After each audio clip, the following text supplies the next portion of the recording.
हमारे देश के गांव और कस्बों में पिछले कई वर्षों से चली आ रही दो कहावतें आज भी जिंदा हैं। पहली ये कि ना तो हम खेलेंगे और ना ही खेलने देंगे, और दूसरी ना तो खाएंगे और ना ही खाने देंगे। लेकिन कोई सोच भी नहीं सकता था कि हमारे देश का चुनाव आयोग इन दोनों कहावतों को अपनाते हुए अंपायर की ऐसी भूमिका निभाएगा कि सियासी पिच पर खेल रही एक ही पार्टी के दोनों टीमों को एक उंगली उठाकर मैदान से बाहर कर देगा।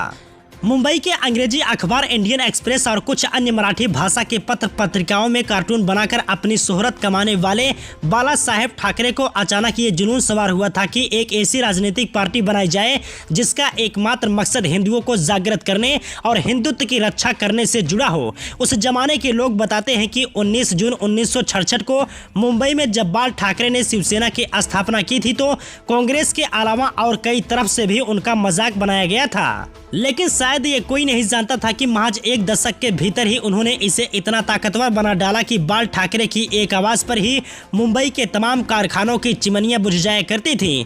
एयरपोर्ट से लेकर रेलवे स्टेशनों व बेस्ट की बसों के कामगार चंद मिनटों में मुंबई की धड़कन रोक दिया करते थे।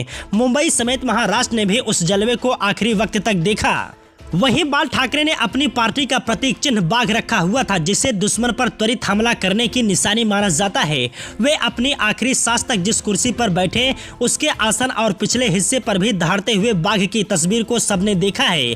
ये कहने में जरा सा भी गुरेज नहीं है कि पिछले जनसंघ और फिर साल 1980 में बनी बीजेपी को हिंदुत्व की घुट्टी पिलाने और उनके जरिए सत्ता पाने का रास्ता दिखाने वाले बाल ठाकरे ही इकलौते शख्स थे, क्योंकि उस वक्त तक पूरे देश में शिवसेना एक कट्टर हिंदू राष्ट्रवादी दल के रूप में अपनी पहचान बना चुकी थी। इसलिए ताज्जुब होता है कि 22 साल पहले बनी बीजेपी में जब एक 22 साल का समर्थक कार्यकर्ता हिंदुत्व के नाम पर आज सब कुछ करने के लिए तैयार बैठा है, जिसे उसकी असली परिभाषा तक नहीं पता कि इस कट्टर हिंदुत्व की शुरुआत करने वाला कौन था।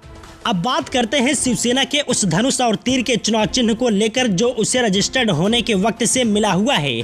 लेकिन अब दो फाड़ हो चुकी शिवसेना के इस पर हक जमाने की ये लड़ाई चुनाव आयोग तक तो आने ही थी, सो आ भी गई। अब चुनाव आयोग की कमान TN शेषन जैसे बेखौफ अफसर के हाथ में तो है नहीं, जो सारे दस्तावेजी सबूत देखकर चंद घंटों में ही ऐलान कर देते कि इस चुनाव चिन्ह को पाने का असली हकदार कौन है। महाराष्ट्र के मुख्यमंत्री एकनाथ शिंदे और ठाकरे गुट में जारी खींचतान के बीच चुनाव आयोग ने बड़ा आदेश देकर एक तरह से अपनी जिम्मेदारी से पल्ला झाड़ने की कोशिश की है।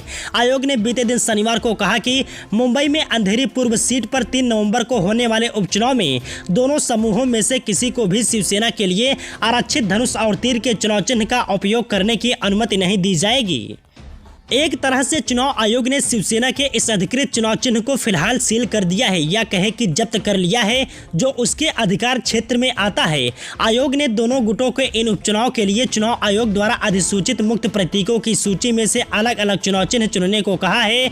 उद्धव और शिंदे गुट दोनों को ही केंद्रीय चुनाव आयोग को 10 अक्टूबर तक नए चुनाव चिन्ह और अपने दल के नाम के बारे में बताना है, जिनको वह इस अंतरिम आदेश के लागू रहने तक अपनाना चाहते हैं। लेकिन अब सबसे बड़ा सवाल उठता है कि दोनों पक्षों की तरफ से पेश किए गए दस्तावेजी सबूतों के आधार पर हमारा चुनाव आयोग कोई अंतिम फैसला लेने में इतना पंगु क्यों बन जाता है। उसे अपने सामने आए तथ्यों व सबूतों के आधार पर निष्पक्ष फैसला लेने के लिए आखिर कौन सी ताकत रोकती है। दोनों गुटों को अलग अलग चुनाव चिन्ह चुनने का फैसला देकर आयोग ने अपनी जिम्मेदारी से बचने के साथ ही ये संकेत भी दिया है कि वो संविधान के मुताबिक अपनी मर्जी से फैसले लेने के लिए भी लाचार बन चुका है। जाहिर है कि ऐसे मामले से ही उसकी निष्पक्षता, पारदर्शिता और राजनीतिक दबाव में काम करने के आरोप लगते हैं। लेकिन ऐसे आरोपों पर मीडिया के सामने कोई ठोस जवाब देने के बजाय मुख्य चुनाव आयुक्त ऐसे कन्नी काट जाते हैं मानो वे एक संवैधानिक स्वतंत्र निकाय के प्रमुख होने के बजाय सरकार के अधने से कारिंदे हो।